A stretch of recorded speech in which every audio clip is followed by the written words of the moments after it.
Well, welcome to the Minnesota History Center. My name's Jacob Rohr. I have the privilege of doing public programs here, which means I get to bring a lot of great people and topics to our audience, and I'm really excited about this one. When we had our Charles Schulz exhibit open up, I was sort of tasked with finding different programs that could help supplement the great things that are in that exhibit, and one of the things I heard about was a great initiative called the Armstrong Project, which is a scholarship program that Peanuts Worldwide put together. I thought, we got to talk about this.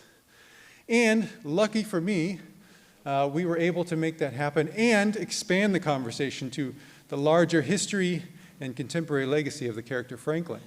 So I'm so glad you're able to make it. If you're online, welcome as well. So glad you're able to tune in from home or from wherever you are. But yeah, I want to draw attention. It's in your program. We have great programs all year round, and we've got some really good ones coming up. Next week, it's going to be a pretty different topic, but it's a really important one as well. Dr. Donald Iacovone, he's a researcher at Harvard in the Hutchins Center for African American Research. He's a longtime collaborator with Henry Louis Gates, if you're familiar with him. He's going to be talking about his new book, Teaching White Supremacy, which is about the ways that Northern publishers sort of wove in white supremacist ideology into the teaching of American history for decades after the Civil War. And really the implications of that, and really thinking about the ways we teach American history really shapes our society for good and for ill. So I hope you're able to come back for that. It's next Saturday afternoon. And then the end of the month, we have one of our History Forum lectures. This is a long-running series. This is Dr. Robert Parkinson talking about his book, 13 Clocks. Similar topic. We're kind of doing a theme here in March where he looked at, one of the things we like to do with History Forum is really celebrate great historical research. Dr. Parkinson read every single colonial newspaper for the 5 years leading up to the Declaration of Independence. He wanted to know what were common people, what were the messages they were getting about the push for independence. One of the things he found was pretty disturbing was the common refrain of fear of enslaved Africans and of native nations turning against colonists, and the ways that patriot leaders used that racial fear and leveraged that to motivate people to unite for the cause of independence. Really adds another dimension to our understanding of that time period, and I hope you're able to make that too. That's a ticketed event. Tickets are available now at mnhs.org. We have a lot of great ones throughout the spring, so please check our calendar. But without further ado, I'd love to introduce our panelists today. So we have with us Robb Armstrong. Robb is a cartoonist, longtime syndicated comic strip JumpStart, if you're familiar with that. I remember as a kid reading JumpStart every morning in the newspaper when I was at breakfast. It's really kind of cool to be able to have him here, and I'm super excited that he's here. He also has a great collection, a new collection for JumpStart called On a Roll. So I would encourage you to check out your local bookstore. You can order it from a large online retailer named for a large South American river, but I like the local bookstore. So, but it's a great new collection of his work in the JumpStart comic. We've also got Melissa Menta. She's a senior vice president at Peanuts Worldwide. She works on a lot of the wonderful collaborations, particularly around Franklin and other things, including NASA. I don't think NASA is going to be our topic today, but she was telling me some great stories about being able to go down to the Kennedy Space Center with Snoopy dolls for their space program. And then we have Raymond Persi. He's an animator, director, artist, and he is the director of a lot of the new Apple TV Snoopy Presents animated specials, including the new one, Welcome Home Franklin. So he's just completed that project and is going to be able to share. Robb Armstrong also co-wrote the script for that. So we have really great insider information today about not only the history of this character, but also what's happening now to continue that legacy. So if you would, please give Minnesota welcome to our guest today.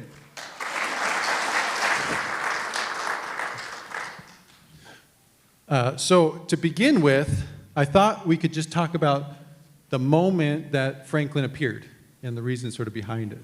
Awesome. So this behind me, if you can see, these are two letters. One's from a woman named Harriet Glickman, and the other one's the response by Charles M. Schulz. You can see he's addressed, Dear Mrs. Glickman. So Harriet Glickman wrote to Schulz in 1968. This is a very tumultuous time in American history.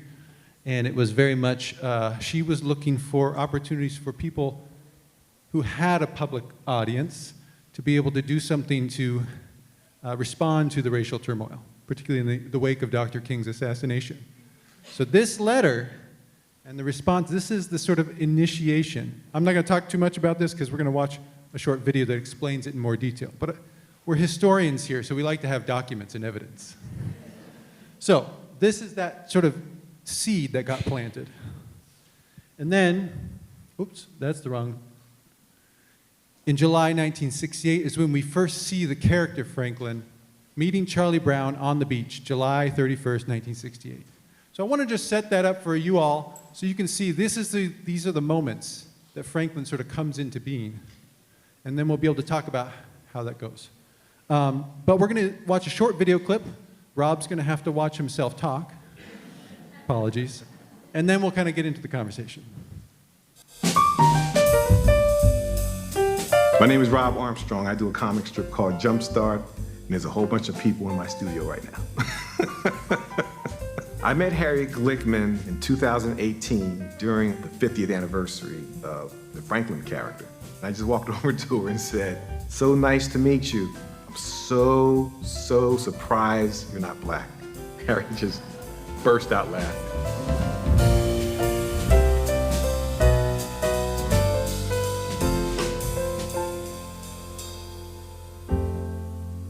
She was an ordinary woman witnessing this world go through one of the most chaotic periods of its existence, the death of Dr. King, the separation, the rage, and she just felt, I have an idea, and I want to share it with the creator of Peanuts. If he can add a black character to that platform, I bet he can calm the waters a little bit. You know, she had written this letter, and dear Mr. Schulz, I think you have this amazing platform, and you can do something about all the turmoil. I've been doing JumpStart for 33 years. It'd be good luck reaching out to me and getting me to add a character that you think should be in JumpStart. You know, we have our own system, our own process, and our own belief that what we're doing is working. Nobody wants to change direction like this. Peanuts was his singular contribution to this world. He had pride of ownership. He had a smooth running, well-oiled machine. He said, you know what? I think it's a noble cause, but I'm just going to come off condescending to black people if I do that. That's a rational, yeah, it's a good answer. Harriet Glickman said, no, it's not a good answer. She had a plan B, and she kept pressing. He thought better of it and said, you know what, I'll do it. And when he submits his work, it's got a black character, Franklin, in it, with a beach ball. Hey, Charlie Brown, I think you lost this. Very sweet. It was 1968. And they said, the strips you just submitted with the little black boy, Franklin, I'm not running those. Schulz said, I will quit before I allow you to segregate out a character from Peanuts. If you don't run these comic strips just as I submitted them, I quit doing Peanuts. It was perfect timing for this world to see, wow, the Peanuts has integrated its cast. The world desperately needed that. Our friendship was only 2 years long, and sadly, she passed on. It's a sad, tragic loss for this world. She was such a force of nature. Her determination clearly affected Charles Schulz. He learned something from her. Stand your ground. He said she doesn't back down. And that's how I felt after meeting her. Like, wow, I have an obligation to become better since I've met her. She is obviously connected to Franklin. He is her in a way. Harriet was this quiet soldier of the civil rights era. We would all love to live longer, see our fights turned into victories. And she did. She's this torchbearer for righteousness and progressive thinking. She wanted people to value one another's life experiences. It's sad when anyone passes, but when we lose a courageous soul, those are the people we need here. The world is lacking courage. Harriet is all love. Love is what she was propelled forward by. The power that we all possess to change our own circumstances and to change the world itself, it's embodied in Harriet Glickman. I feel like deep in my soul somewhere, like Harriet can like hear this.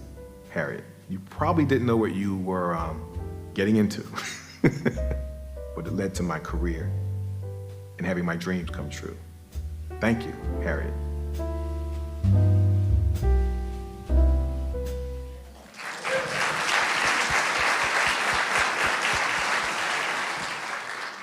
Robb, Yes. could you carry on a little bit what you finished in that video? I know that was a while ago. Yeah. But talking about what Harriet did, the sort of courage to write, pushing the introduction of that character, what that meant for you in your own life and some of your history with that character. Well, we all have the power to make big things happen. And the reason I love the phenomenon known as Harriet Glickman is that she was the embodiment of that. She was trying to do something that's not possible. It's a requirement in life that you attempt, at least attempt, that which you believe is impossible. It's not, I hate to say this, I'm a syndicated cartoonist in my own right and all that. Don't pursue this. It ain't gonna happen, okay? It's just not, it's not possible. It is not, so, but I'm here. We have to understand the world is not this out of control place and that we have to succumb to evil forces and we're hopeless and helpless. It's not true. You have incredible say. You have incredible sway. You can do things you can't imagine if you have just a modicum of the courage of that woman.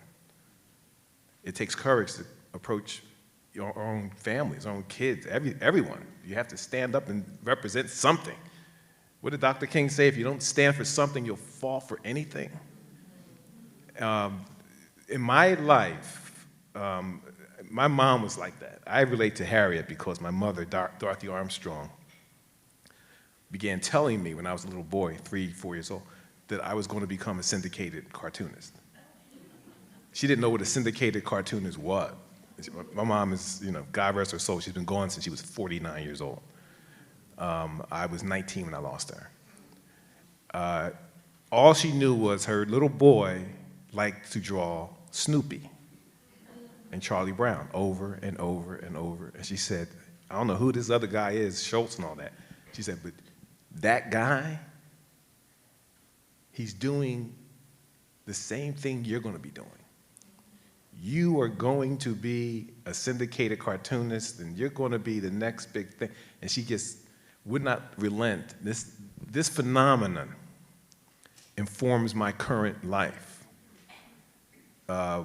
Once you begin a career like this, it doesn't stop. I mean, it's the beginning of something. It's not the end of, I don't think of my career as a big achievement. I'm working on something. It doesn't relent. I have deadlines that are happening right now. When I get back to LA, I'll be doing it again and trying to get better at it. My mother believed that the world was waiting for me, which is crazy. It doesn't make any sense. Years would go by. She began telling me this, I was 3 years old, 4 years old. Only 20 years went by. The first time I saw Franklin, I was 6. 20 years later, I was signing the contract of my life. That's the blink of an eye. What did it mean to you when you were a kid to see Franklin suddenly appear in Peanuts?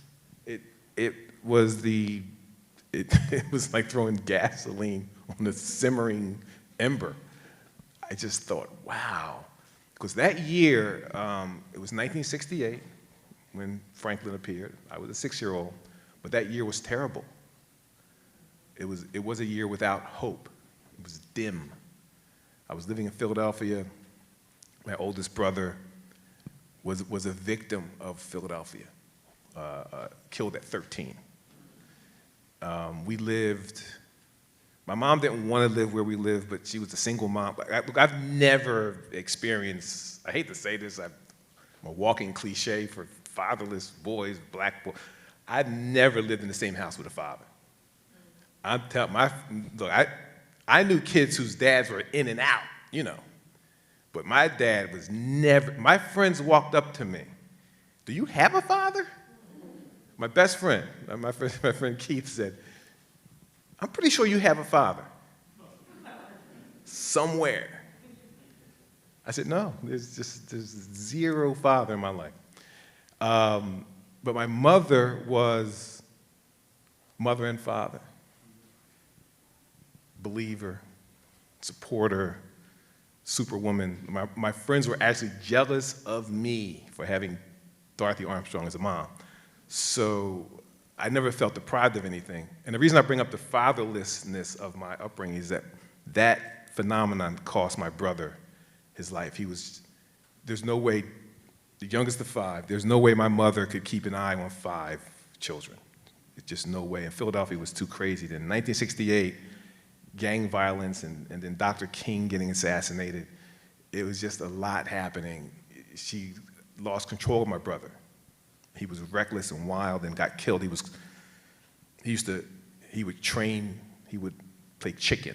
Him and his friends would play chicken with a subway train. And yeah. And believe it or not, it seemed okay to me. I loved my brother's fearlessness. Like Billy, he was just a wild boy. He did all kinds of things with his bicycle and jumping off of high. But this was crazy. And my mother said, "Don't mess around on that train."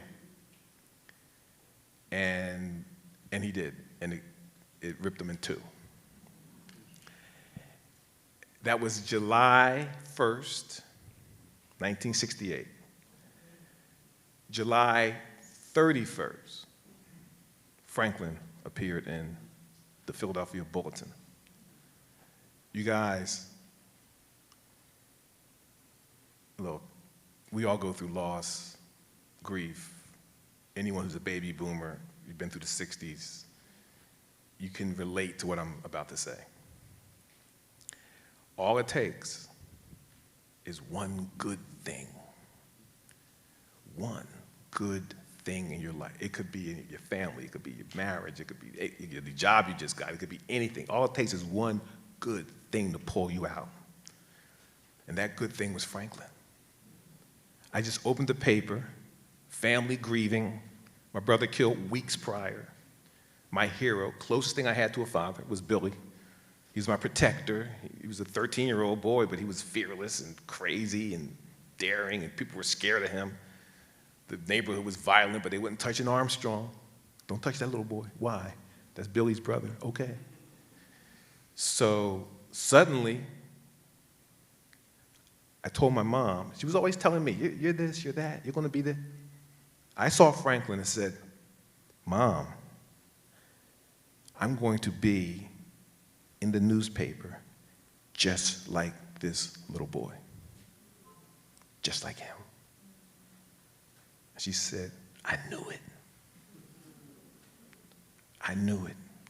Like it was a foregone conclusion. Like we had reached the pinnacle of something. You guys, I'm still in Philadelphia. We're still living in an apartment. She's still a single mom. We had nothing.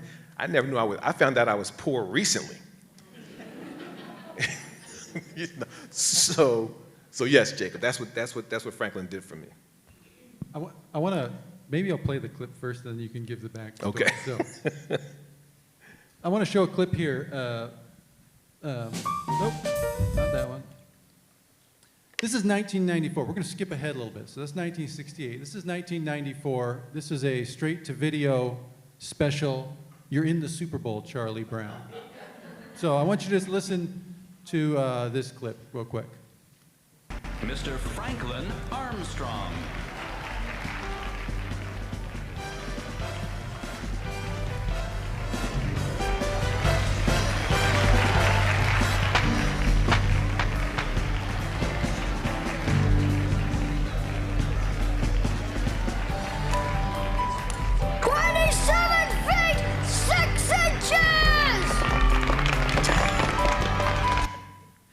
So that's just a very brief clip. But you notice Franklin's last name in that.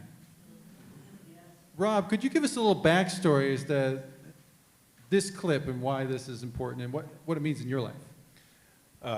Sure. So as I mentioned, in 1968, Franklin appears.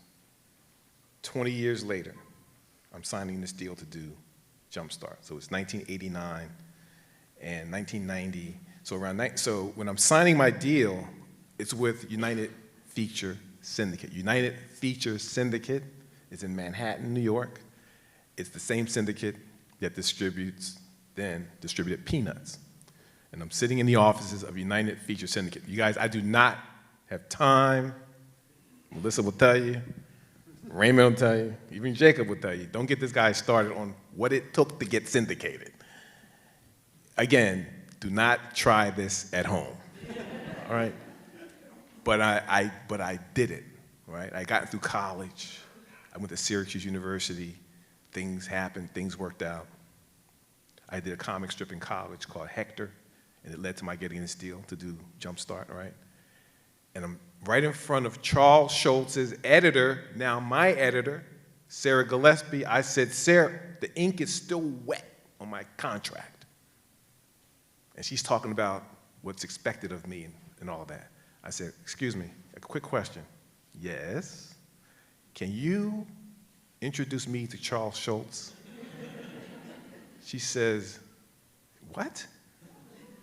I said, you introduced me to Charles Schulz. I mean, I'm here because of him. I pursued this because of him. She said, no. No, it's like the Wizard of Oz. No one gets to see the wizard, no way, no how, you know. I said, look, he was a great inspiration in my life. She said, I'm sure he was. She said, Rob, listen, every cartoonist in the country was inspired to do what they're doing because of Charles Schulz. They would all love to meet Charles Schulz. Look, I'm not in the business to do that. You guys, I was crestfallen. It was so pathetic. She looked at me and said, okay, listen, I'll tell you what. Why don't you send him one of your cartoons? He likes that. And she slides Charles Schulz's address across the desk. You guys, I can't even compare this to anything. I guess if you're an actor, it's like, here, write Marlon Brando a letter. He'll come back from the great beyond and talk to you. There was nothing like this in my life. Boom. Even my contract, which was right next to it, couldn't compare to it. I couldn't believe it. And it said, one Snoopy place. This is after he lived in St. Paul. One Snoopy place. By the way, St. Paul is gorgeous. I'm at the Celeste. Thank you very much, Jacob. It's very nice. It's right. It's part convent, part hotel. It's very nice. I'm thinking, oh my God, I can't believe this. He lives at one Snoopy place. He's been able to live somewhere and make them change the street and everything I can't get over this. And I send him one of my strips. Should I tell you what it is, the strip I sent? Okay, so I sent him, in the first month of my getting this deal, I had done a strip about Snoopy. Like, that's how close I felt to this man and his work. And my character, Marcy, who's a nurse, is at home washing dishes, and she's singing at the sink, hang on, Snoopy, Snoopy, hang on, right? And her husband, Joe, walks in and says, honey, you know that song is saying, hang on, Sloopy, right? She says, who's Sloopy? I don't know. They're not saying, it's got nothing to do with Snoopy. I'm just letting you know. You can look it up. She goes, are you sure about this? Because I've been singing Hang On Snoopy my whole life. He says, honey, look it up, okay? He walks out, and she takes a beat and goes, that's interesting. Hang On Sloopy, that doesn't even sound right. That's amazing. And then she continues singing Hang On Snoopy, like she doesn't even believe it. She just continues hanging on Snoopy. As a cartoon, this was very funny if you looked at it. As a speech, it's not funny at all. But Schulz gets this comic strip, and he sends me one of his. He sends me an original Peanut strip. It's big. It's big. It's like this big. It's big. He worked huge. And I worked like any other cartoonist, little, like that. 8, 9 months goes by. I end up meeting Schulz. No thanks to my editor, some other guy. Oh, I heard you want to meet Sparky. And I meet him, and I walk into his office, and when you get to one Snoopy place, right, it's crazy. It's not even like a place, it's like it's not a theme park, it's not an office, it's a combination of that. Like there's a lot of stuff is going on. There's ice skating rink and this and that, and there's a lot of fanfare. But in his office itself, it's just a desk, to write letters, a drawing table, like nothing on the, famously Spartan. It's a bookcase, and above his drawing table, hang on Snoopy in a frame. I know. You guys, it was 1990. I had 0 fans. None. I was in 40 newspapers, but not in Philadelphia, where I'm from. I was telling my own family, I'm a syndicated cartoonist. They're like, are you sure? I said, yeah, you got to go to Chicago and LA, Rhode Island for some reason, Detroit. Above his desk, I looked, I said, and by the way, Sparky's show, I didn't talk enough about him just as he's a very low-key guy. He's from here. He stayed from here. Like, he might have gone to Santa Rosa, but he was the St. Paul dude. He said, I do peanuts. He would talk to people like they never heard of him. I mean, in Santa Rosa, where the airport is named after him. Yeah, I do this comic called Peanuts. People go, yeah, we know. Everybody knows. And he was just the most humble human being I've ever met, period. Raymond, too. This guy's amazing. Trust me on this. He's unbelievable. I looked at I said, what's that doing up there? He said, Rob, look, Peanuts, JumpStart, they're the same. Your strip has great characters, just like Peanuts. That's the whole thing. That's it, you guys. Like, my mom in heaven, like, look, I don't know whether people look down from heaven. I don't. I'll find out. We're all going to find out. If that's possible, she must have been like, yes, I told you. Because that's what I use to do my work. I use his voice going, you have great characters. That's the whole thing. 4 years goes by, and I realize that he's developing, a real fondness for me. Like, I don't understand it. I'm a little taken aback by it. We went to dinner a few times, and so he would call me and say, what are you working on? Yeah, don't be afraid to try new things. If it sounded boring, he'd say, try new things. I said, well, my syndicate, he's like, forget them. Forget the syndicate. They don't have any talent. These people answer the phone.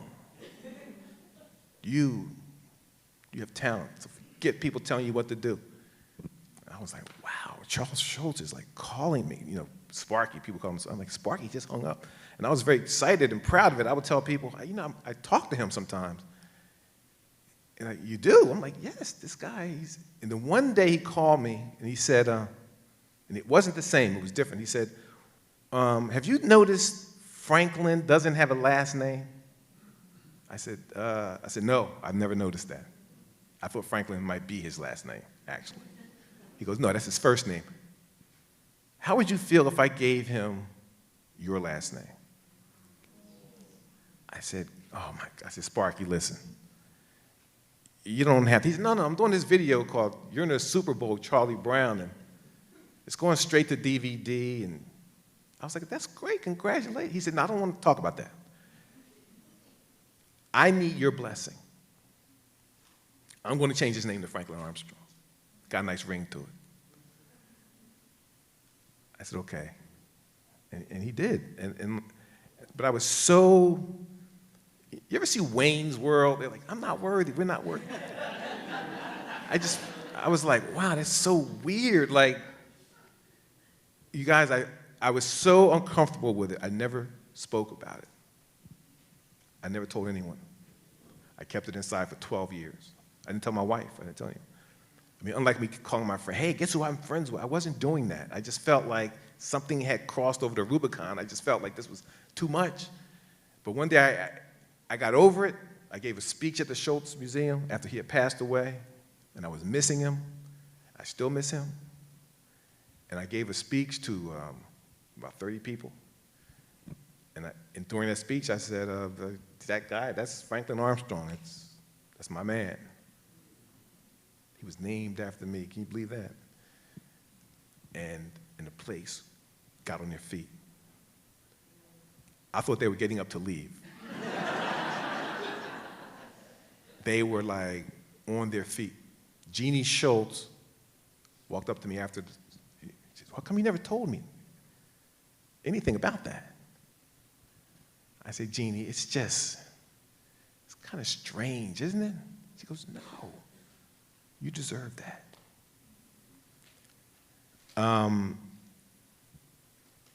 Welcome Home, Franklin, who I owe a debt of gratitude to the best director I've ever heard of or worked with. This guy, great writers, Charles Schulz's son, Craig Schulz, his grandson, Brian Schulz, Neil Uliano. I believe we've created something really special. And I don't feel unworthy anymore. This is a nice segue there, too. Thanks for sharing all of that, too. Thank you. So we've got this history of this woman in California pestering. I mean, we would legitimately probably call it pestering, badgering. Yes. Well, we don't use the word badger here. It's Wisconsin. Gophering. They were, yeah, I don't know. So, Charles Schulz introducing this character as a way to speak out against the sort of the racism that's prevalent, right. to sort of calm the troubled waters. We have your story too. But I want to talk about also that this is not just history. We're talking about the present, and as you talked about, the new special. But I want Melissa to jump in here maybe. She can take this one and talk about this initiative. This is actually how I first heard about this kind of work and got me sparked and interested in this program. Melissa, could you tell us a little bit about what the Armstrong Project is and how it came about? Yes. Hi, everyone. The Armstrong Project is actually a project that my team and I came up with 4 years ago, and it was basically why not? Why not support students in historically black colleges to give them an edge up in their careers and hopefully proliferate people in the industry of animation and illustration. So we created 2 endowments. Peanuts Worldwide is the company that I work for, which is originally United Feature Syndicate, so I guess I'm the person who answers phones. Thanks, Rob. I did work at United Feature Syndicate because I worked at Peanuts for 23 years, which is insane. So we created 2 endowments, one at Howard University and one at Hampton University, and we give scholarships to 2 students a school year to help them with their career, and we also there are interns as well. It's been a wonderful experience. And these are the first 2 classes, I would guess, right? Yes, on the right with Rob there, that's at Comic-Con in San Diego. That's Promise Robinson and Haley Cartwright. Haley actually ended up being a Peanuts intern for almost a year. She was so into working with us. And then on the left, that's actually the Charles M. Schulz Museum that Rob was referring to. That's Jasmine and Arthur. They're the current scholars that we're working with this year. And that's Jeannie Schulz, who Rob also referred to, who couldn't believe that he hadn't told her the story. Do you have a sense of, I mean, I guess we can't speak for them, but do you have a sense of what the reception has been for the students, for the institutions for this project? I think it's been a very mutual reception on both sides. I think everybody that I know who work on Peanuts and work with the scholars are incredibly amazed at how interesting they are and how they want to learn and become better animators, graphic designers, marketing people. And I know the students feel the same way. So Haley and Jasmine got to go to San Diego Comic-Con. We had a pop-up where we told the story of Franklin at Comic-Con. And then Jasmine and Arthur got to go to what we call the Heart of Peanuts, which is, sorry, it's not St. Paul, it's Santa Rosa. One Snoopy place, but also the Charles M. Schulz Museum, which houses at least a third of the original comic strips that Charles Schulz created. So the answer is, I think they feel very part of the brand now, and I think it's really nice. And I know Promise and Haley also got to design those top shirts, which I saw one in the audience today. I don't know if... Yeah, that was really, I happened to be talking to Target about some other projects, and I said, oh, have you heard about the Armstrong Project? And no, tell us about the Armstrong Project. Told them about Haley and Promise, and they said that they wanted them to design 2 tees. So those 2 tees were designed along with my team, who also designs merchandise as well. It was really exciting. They are sold out, though, correct? Yeah, you can't get them anymore, unless maybe you come to Peanuts UFS and you hear about the closet that we have of samples. Or Raymond's start been to the thrifting. closet. It's a cool closet, yeah. Could you also talk about this project that you've worked on? Yeah, this is another project to support the Armstrong Project. We partnered with a coalition of fashion designers called Harlem's Fashion Row. And within Harlem's Fashion Row, there's a designer called Tier, T-I-E-R. And they designed, the 3 designers designed about 12 different fashion looks that we sold at Christmas. And I'm wearing the jacket now.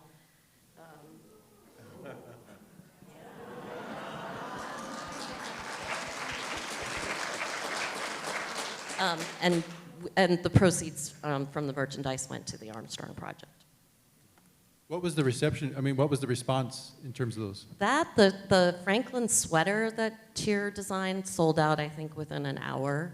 And everybody seems to want this bomber jacket, including Rob. I might get it. Yeah. You watch your back. You might. Yeah.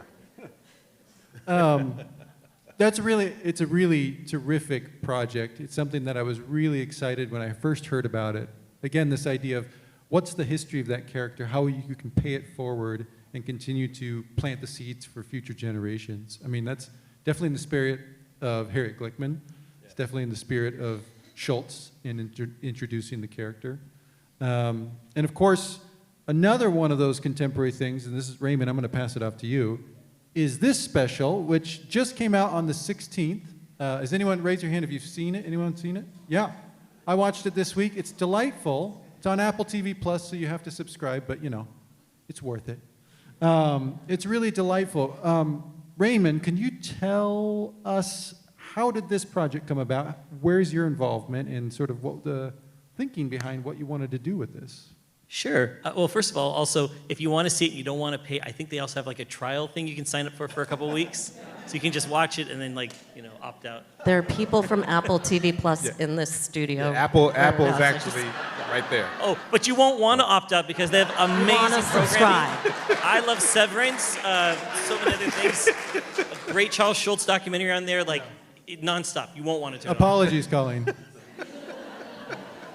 Okay. So it's really cool. I've been working on, for the past 4 years, working with Apple and Wild Brain Studios and Peanuts Worldwide. We've been working on these specials where we wanted to kind of harken back to the original specials, A Charlie Brown Christmas and the Great Pumpkin Special, and try to tell these deeper stories with these characters. These characters have a lot of depth to them, and we wanted to see how far how far deeper we could go with them. And it was really cool. It's like, you can't break these characters. They're so strong with their personalities and who they are and the things they do. They're so human that you can really put them in many different situations that can relate to an audience.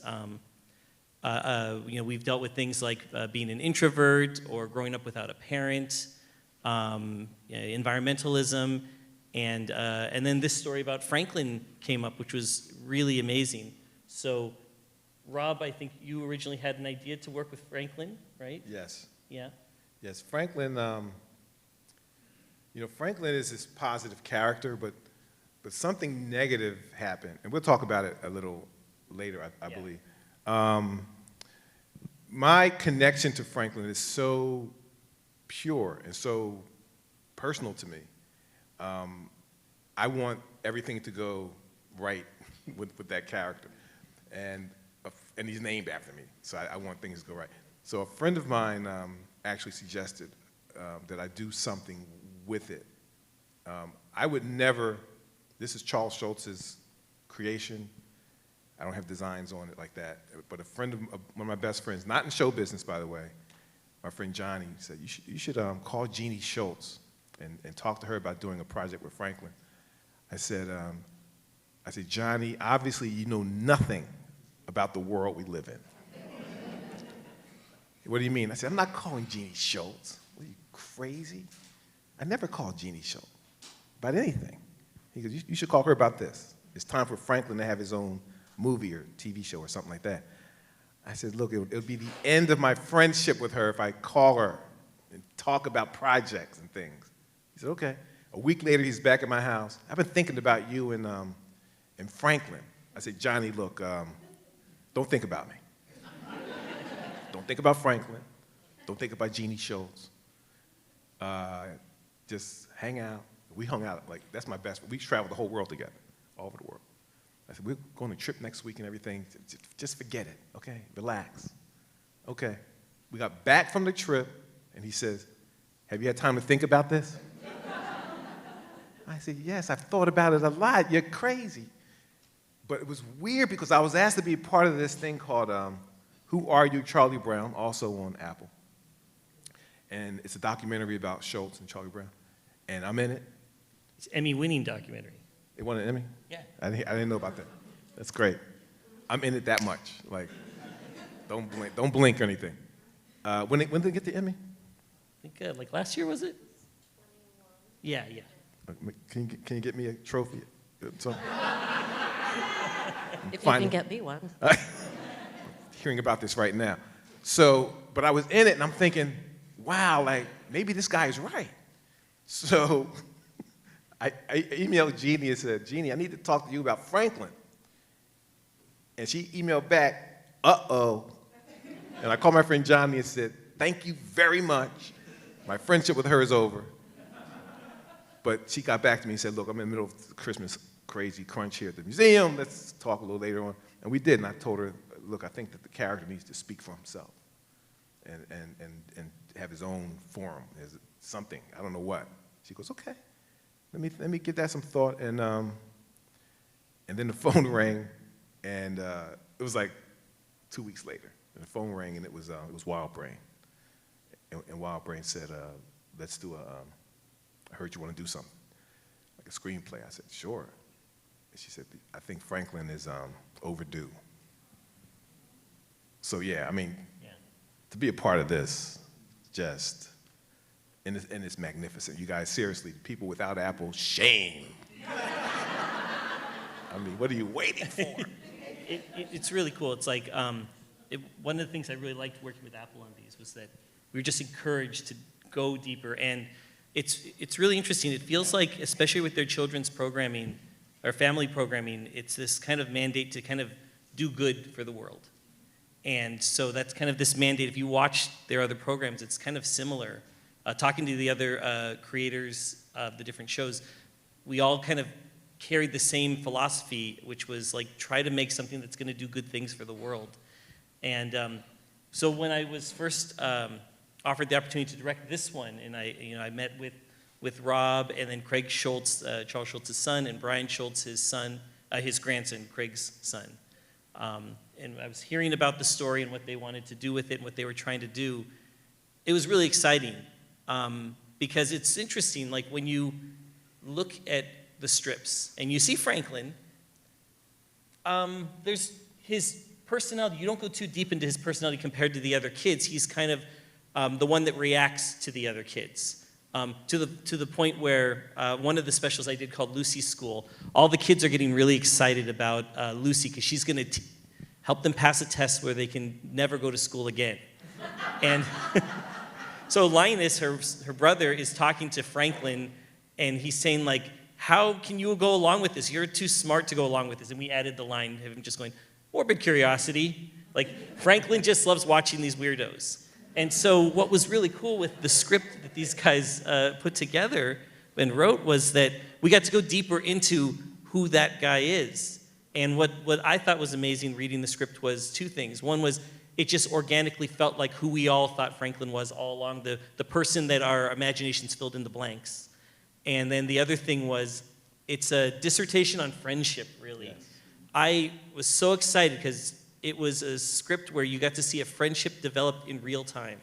And you get to see the ups and downs of it. And you're learning about it through a kid who, as you know, we'll show some clips here, he's new to town, his family travels a lot, and you know, his dad's in the military.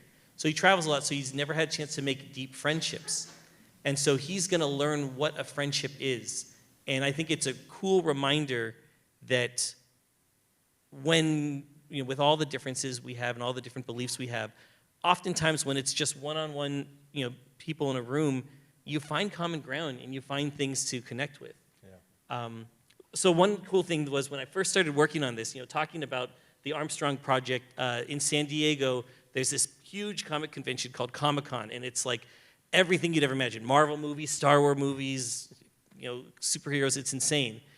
And there was this booth off to the side that was the Armstrong Project, and Rob was there, and you were hosting it, and they had these big, like 10-foot tall wooden cutouts of Franklin, and on this building it was wrapped with things that said the Armstrong Project. So my wife and I went over to take a look, and I was excited. I took pictures with it because I was going to start working on this thing. But then what was really cool that really kind of gave me perspective as to what I was getting into and you know how seriously I wanted to take it was before one of the talks that you were giving, Rob, it was you and Bruce Smith, right? Bruce Smith. Yeah, the creator of the Proud Family. Yeah. It seemed as though every black artist that was at Comic-Con gathered in front to not just take a picture, they all took a picture in front of it, and it was great. They were saying Black Artists Matter, and they all wanted to meet you guys, and it was just this gathering, and seeing families with, you know, all ages, little kids, big kids, like taking pictures next to Franklin. I was like, wow, okay, so we have a lot of work to do. Yeah. And one thing that was really cool that we did was I wanted to make sure, you know, when we're working on these stories, we have a lot of story artists. And so their job is to take the script and work with me, and we kind of figure out what the story's going to look like. But in the process, they're storytellers too. So we're discussing the script, and we're discussing how we can, you know, the script is written. Maybe we want to change things because visually maybe we can say something that's saying the same thing without as many words, or, you know, different things like that, or just how to make those words mean more by how we compose the shots. And so I really wanted to make sure that our story crew was as diverse as possible. One of the reasons actually was hearing you and Bruce talk, because when you guys were talking about the animation community, you know, that first of all, there weren't a lot of black cartoon characters. Like you guys were saying, like Fat Albert, and that was it, kind of. Yeah. And on top of that, that there weren't a lot of black artists within animation. Right. You know, not too many. And I realized, looking at a lot of the people I work with, I was like, oh yeah, you know, I don't work with a lot of black artists necessarily. So I wanted to push past the people I know and work with and maybe, you know, started my career with, and reach out to other artists and younger artists. And I just looked really deep, and we met with a lot of artists all over the country to find, to make our crew more balanced and more diverse. And what was really cool about that, I mean, first of all, it was for them a chance to work with Franklin was really exciting, but also it helped me see, I keep saying, like, as a director, my job is to kind of tell people what to do. But my job in this case was to listen a lot. Because a lot of these artists had different opinions and reactions to the script. Right. And trying to see how generationally there's different opinions about things, and finding a way to speak to everybody, but still tell Franklin's story. So one of the things that I guess would be really cool to talk about is this shot we're going to show right now, right? I don't know if you want to tee it up. Oh, well, yeah, this is a good way to tee it up. Yeah, so one of the things about you really nod to the first meeting Yeah. of this. So this is the first two strips that Franklin appears in, where he meets Charlie Brown. And there's even the mention of how his dad's in the military, although you've updated it to not be set in Vietnam, I believe. And then, Charlie Brown's barber. So let's take a look at the clip.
Is this your beach ball?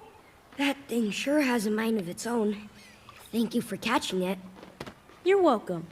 I'm Franklin Armstrong. My name is Charlie Brown. Thanks again. Do you want to see my sandcastle, Franklin? Are you here with your family on vacation? Actually, we just moved here. My dad serves in the military and he was just reassigned. Oh yeah? My dad was in the service too. He's a barber now. Smart. You can never run out of hair to cut. What do you think, Franklin?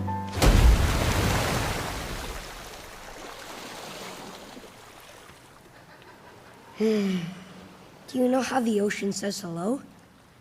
It waves.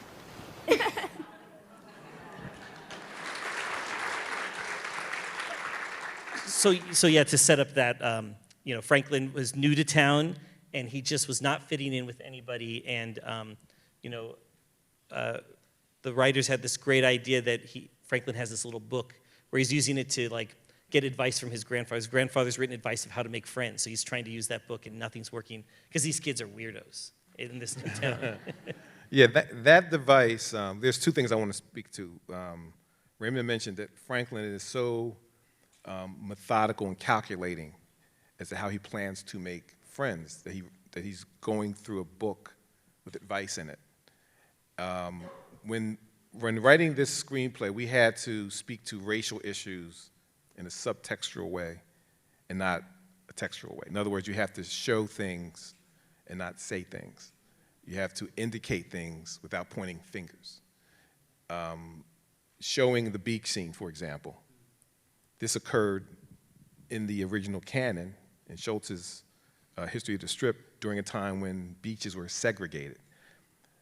I know you can't, sometimes it's hard to place yourself back then, but it wasn't that long ago. It was in all of our lifetimes that certain beaches were segregated.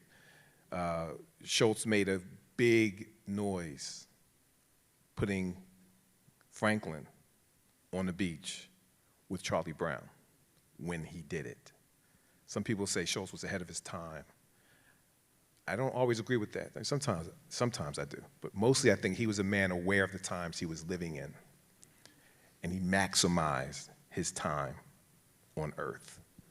That's what inspires me. And there's lots of moments in this where you'll see Franklin doing things that we should pay attention to.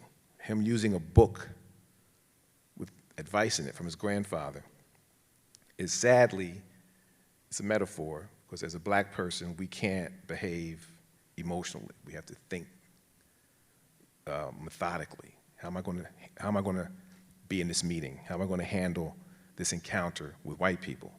You know, how am I going to speak? What are they going to think? But rather than say all that, which is awkward, it's awkward hearing it from me sitting here. It's awkward hearing that we just can't be emotional creatures. We have to be cerebral creatures. We effectively show the sensitivity of his grandfather. And that sensitivity of his grandfather comes out of him. He's wise beyond his years. And this book is meant to do well. It means well, but it's not how you make friends. A blueprint like that is a miscalculation. And we see how the book misses. As a director, Raymond's got to take all of this nuance and make it seem normal, make it seem organic, and most importantly, make it feel like childhood. And that's what Schulz did so brilliantly. He demonstrated childhood in a way that, believe it or not, in his time, wasn't being done in newspapers. This is not being done on film. And yeah, man, you are, I'm telling you, this guy. Yes, it's really something, you guys. Could we talk about the soapbox? Oh, sure. What role does that play in this story? So I guess when you guys were writing the script, they were trying to think of something to have Charlie Brown and Franklin bond over. One of the greatest things, it's like anyone who's in a book club or a knitting circle, you know that like that's when real conversation starts. While you're preoccupied doing something else, you can be more open and honest. And so looking for that sort of thing, like at one point were you guys thinking like of building a treehouse? Treehouse, yeah. Yeah. And then at some point it occurred to you that a soapbox derby race would be more exciting. It's competition against other kids. One other huge thing about that is, so Franklin hears about a soapbox derby race.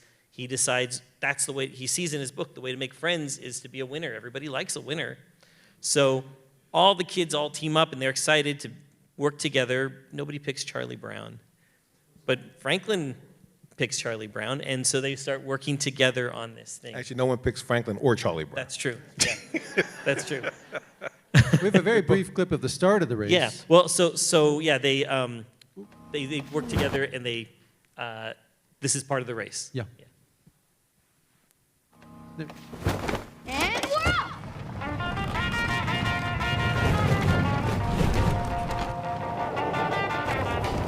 What an exciting start! Lucy and Schroeder take the lead! Right brakes now! Deep down in Louisiana, close to New Orleans. What a bold move by Franklin and Charlie Brown!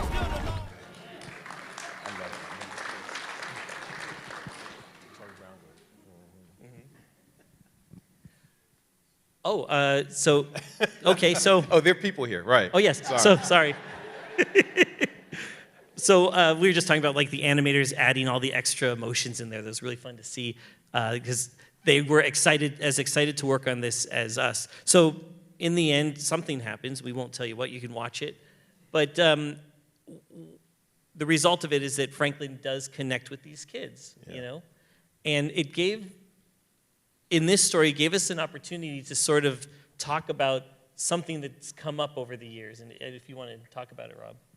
Well, before I get into that, Yeah. the controversy that kind of spills over when technology enters into the frame, we all think we know Charlie Brown. We've all been through the history of Peanuts. We love Charlie Brown. We feel bad for Charlie Brown. We want him to kick the football. Schultz's only regret, Sparky's only regret, by the way, was that he never let Charlie Brown kick the football. Literally, it's his single regret. this is kind of him kicking the football because we are getting to see Charlie Brown in a whole new way with this piece.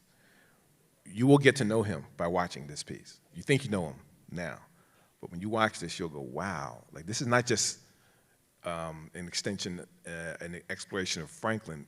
You're finding out what makes Charlie Brown him.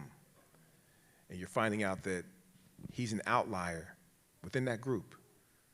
You know, there's a Peanuts gang and all that, but he's not among them. And Franklin's not among them. They're both outliers who find one another and discover the true meaning of friendship. So I just wanted to establish that. About this controversy, you guys, that's what you want me to... Yeah. Okay. So you know people know about this. Everybody, yeah. So the internet gets invented. And this is the first thing to go viral, this thing. I start fielding questions from interviewers. So Charles Schulz must have had a racial thing, you know, he must be a racist or something like that. And so is Jeannie Schulz, by the way. I'm sure Brian Schulz, I'm sure Craig Schulz. We're all talking about this thing and trying to rectify it. I actually felt that there was no way to. There's only one way to. We have to do a Franklin special. We have to. It's the only thing. No other thing, no other answer from Jeannie Schulz, no answers from me, no answers from Craig or Brian. Nothing else is satisfying people. If anything, it's making this thing go more and more viral. Like, it's not helping. I even told Jeannie the first time I talked about this thing coming to fruition, we're finally going to have an opportunity to stop the harassment of my friend. I always felt they were harassing the spirit of Charles Schulz and that he didn't deserve it. I just felt that hearing me say, come on, he's not a racist and all that, it was just almost like the lady doth protest too much. And it just wasn't working, you guys. And I know that a man who defended Franklin's existence in his strip by telling his editor, I'll quit before I take him out of my strip, is not a racist, okay? I know that him naming Franklin Armstrong after having a friendship with me that was only 4 years old. Our friendship was 4 years long when that happened. This is not the act of a racist. I know from his being from here, a St. Paul dude, he just had a humanity, a gentleness, humility, and a love of humankind that created Peanuts. It's not the work. You have to be an idiot to be a racist, okay? You gotta be. You gotta be stupid. You gotta be an idiot. There's something wrong with you if you are a racist. If you happen to be one sitting in here, no offense. So just a quick context, I don't know if we mentioned, so this is from about 50 years ago. It's the Charlie Brown Thanksgiving special. Right. And in basically, I think it wasn't Franklin's first appearance in the show, in the cartoon. Oh, it was, okay. And so when this scene was animated, right before that, there's a joke, you know, Snoopy set up Thanksgiving and he did a horrible job. He's giving out popcorn and toast and jelly beans. And he put out lawn chairs. And so there's a joke right before us where Franklin is wrestling with this really bad beach chair trying to sit in it. And the staging was such that it ends up like this. Yeah. Out of context, it looks really bad. I mean, talking with people you've talked and stuff, it never seemed like it was an intentional. No, it was a blunder. It's a blunder, not an act of racism, you guys. It's just a blunder. It was the last email that the producer, Lee Mendelson, sent me. Yeah. Was how upset he was that it was taken out of context. And then, like, a few months later, he passed away. So. Wow. So what was really neat was the way it was set up in the script and the way we tried to stage it was we had an opportunity to sort of address this issue and actually lean into it to make a more powerful statement. Yes. So I guess if we want, we can show that clip. This race with a partner like Charlie Brown showed me a thing or two about friendships. They're not perfect. I'm not perfect. But we can get through the rough spots together, as friends. Hey, Franklin!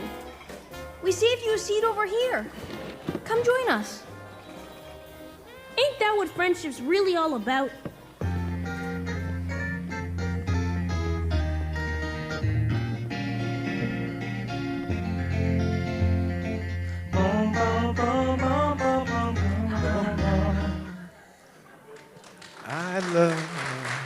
I love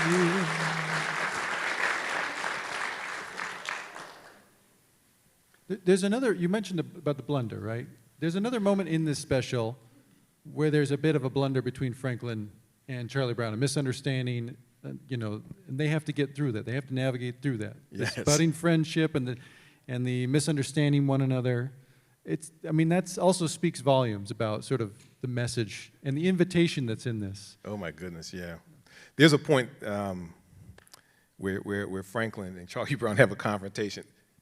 Just to be very transparent, I did not like this when I saw it on paper. When you're writing a screenplay with other people, it's the ultimate collaboration.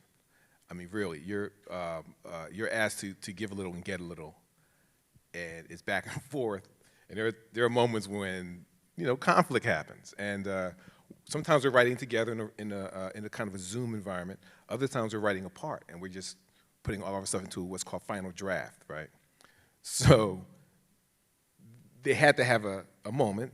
All movies have a moment where the main characters are not seeing eye to eye, but it's a harsh moment in this thing, and I first saw it in final draft. Like, I saw it, it came from Brian Schulz, and I said, can I talk to you about this moment when Franklin's yelling at Charlie Brown?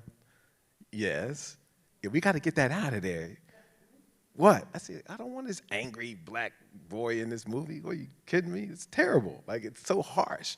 And he doesn't mince words. Like, suddenly, Franklin lashes out at Charlie. You guys, we're used to Charlie Brown being treated poorly behind his back, honestly. Once in a while, Lucio, you blockhead, but they're saying things about him. This is right at him. And it's from Franklin, like the nicest kid. And he was Brian said, Rob, listen, and so did Neil, by the way. Without this moment, the whole piece will lose its authenticity. This is childhood. This final scene, which I hate to this is a spoiler, I don't want to ruin it. There's a final scene in here that it will lose its poignancy if we don't have this moment of conflict. And you want this final scene. It's one of the most important parts of the whole movie is what happens after all this. We want it to work. I lost that fight. I lost a few fights. I lost that fight, thank the good Lord, because those dudes were right. It's just a very meaningful, and you handled it very well too. It's not just words, it's how Raymond chose to depict or to illustrate the moment. But I'm going to let Raymond talk about that because it required, you had to really dig deep to figure that out. Oh, yeah. Yeah. Well, one thing that I thought was really cool, again, in this exploration of friendship, part of friendship is feeling safe to show all your emotions, even if your emotion is anger, and to trust that your friend will be able to put in perspective and still remain your friend. Franklin has never had that experience as a kid who moves around. Charlie Brown is a kid who wears every emotion on his sleeve. He will tell you what he is feeling when he's feeling elated, when he's feeling sad, when he's feeling frustrated, and when he's feeling angry.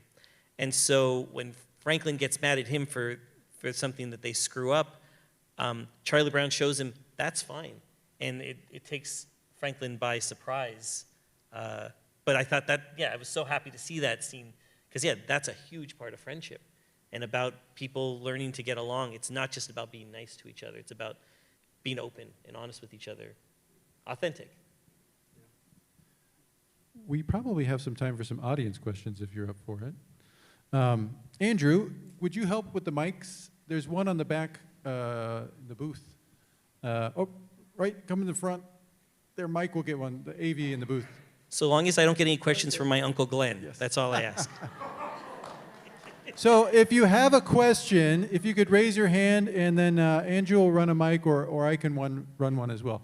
I'll start with this question down here. I heard that Franklin disappeared from some of the Peanuts products in recent decades, and there was, some question about, well, why is Franklin not appearing on like a greeting card group of Peanuts characters or something like that?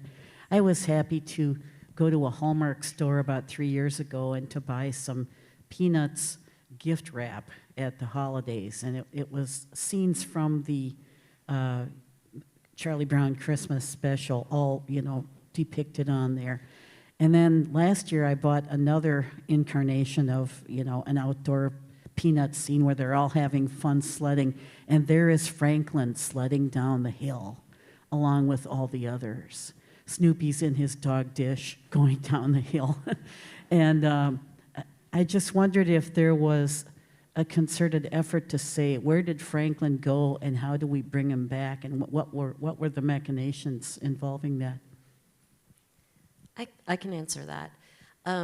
So believe it or not, there are 18,000 Peanuts comic strips, and Franklin's only in about 160 of them.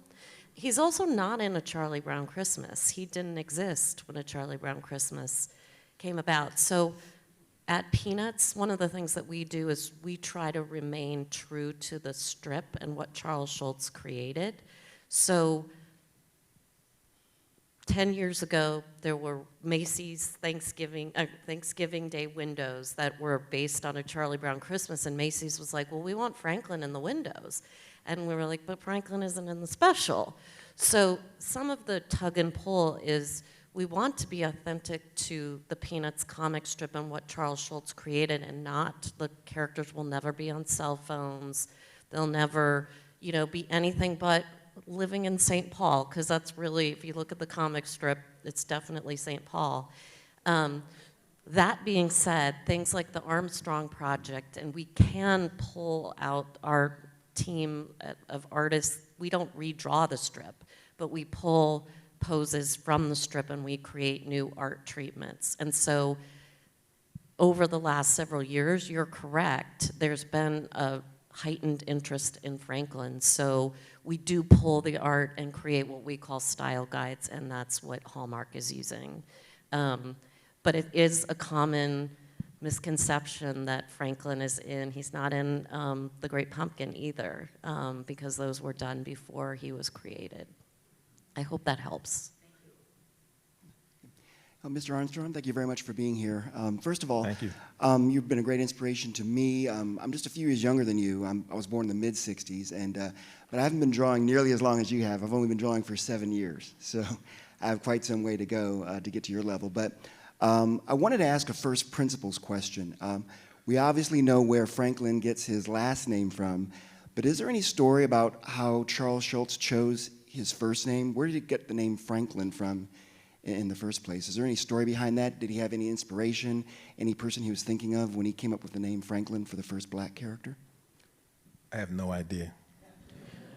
My guess is he knew someone named Franklin. Most of the characters were named after somebody he knew. They weren't necessarily the personality of someone he knew, but there is a Linus that he knew, and Charlie Brown.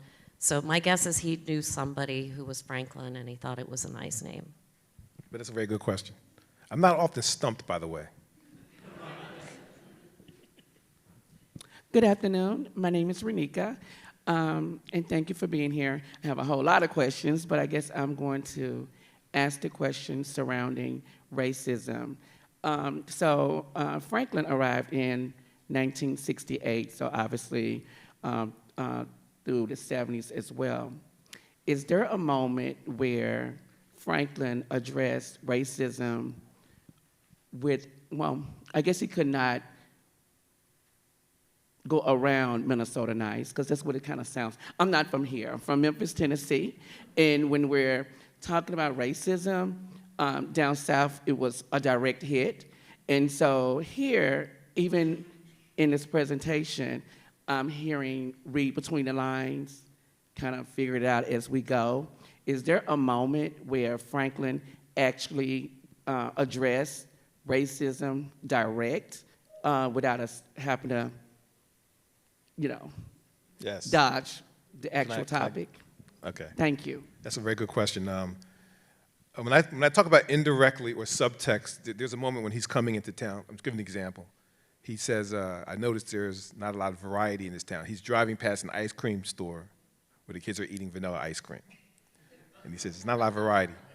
And he could have said, wow, I don't see any kids like me. It's kind of how we talk now. I never saw any kids. I don't see any kids like me. It's more effective in that case to use a metaphor.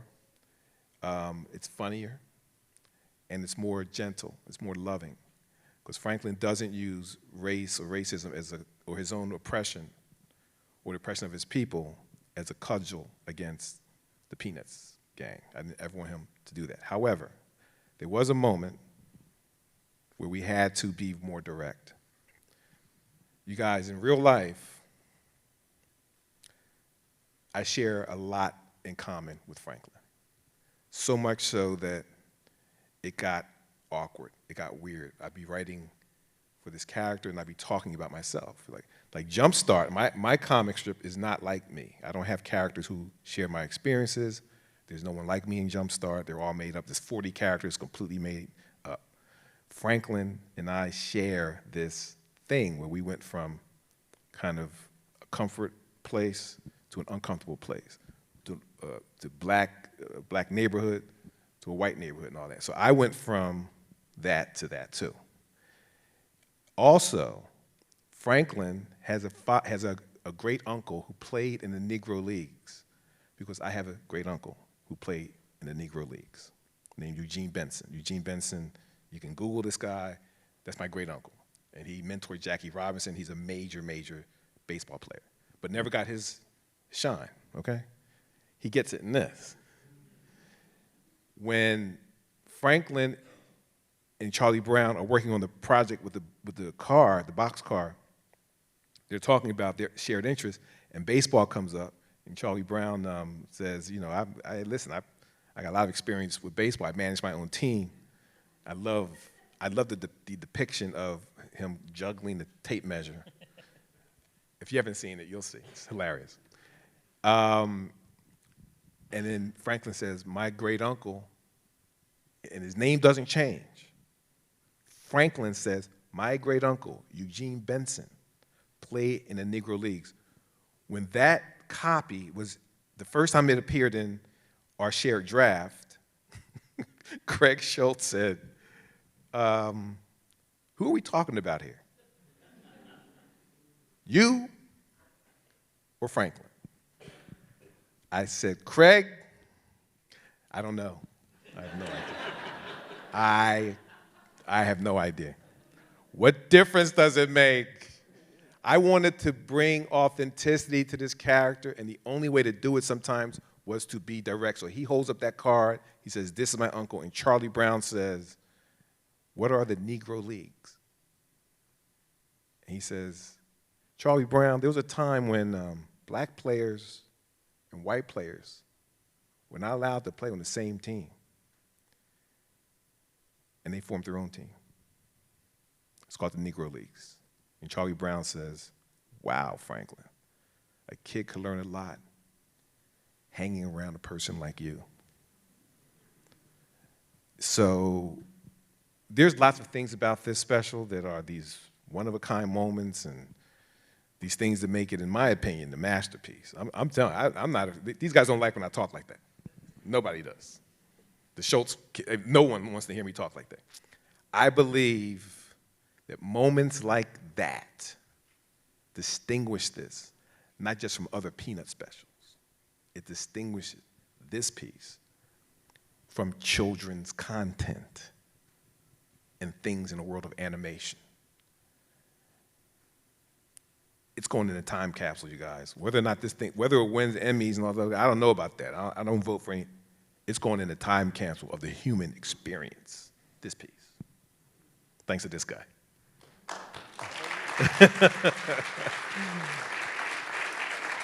Mike, were there any online questions? Okay, so do we have another one? I have a comment more than a question.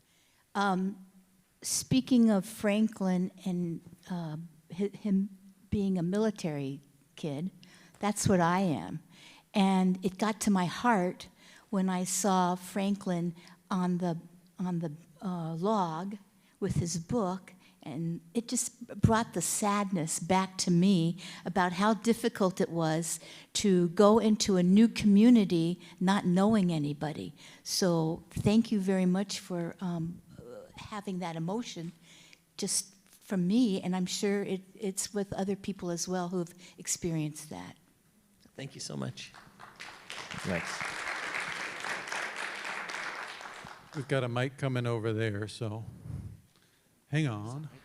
And the mic's helpful for our online audience, so we want to make sure we use it. So. Sure. Yeah.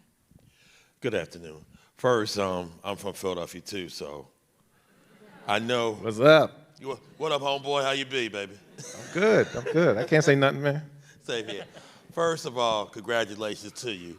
I read your magazine. The sad part is I knew about your magazine, your comic strip, when I lived in Iowa, and I did not know you was in Philly because they didn't have JumpStart in Philly. And I was telling my people about your work from Philadelphia. Thank you. And I didn't know you was in Philly. So first of all, I want to say congratulations to you. Thanks, brother. I know how it is because I was raised by my grandmother in South.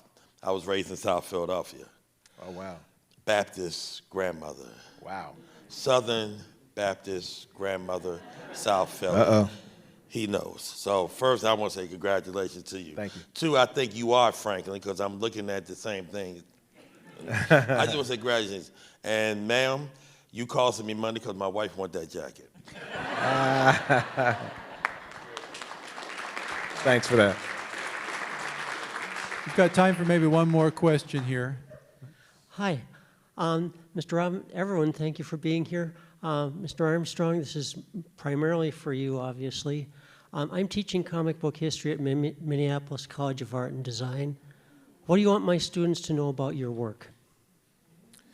I want your students to pursue that which is not easily achieved, to understand that the world is waiting for them.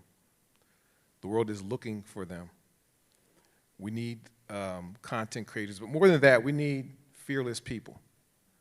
We need artists. You know, the voice of the artist has always guided society. Michelangelo's, the Picasso's, we've always been using the artist as a guiding light. And I want your kids to not be deterred, not be discouraged. They can't quit. They can never quit. It's going to be very tempting to quit because the artist also has to endure rejection. You know, art is very subjective. When you're pursuing something of an artistic, creative nature, someone's going to say, I don't like it. I don't understand that. You should quit. Don't listen to that. Your gift is called a gift. I mean, how many things are human beings responsible for? It's called such a beautiful thing.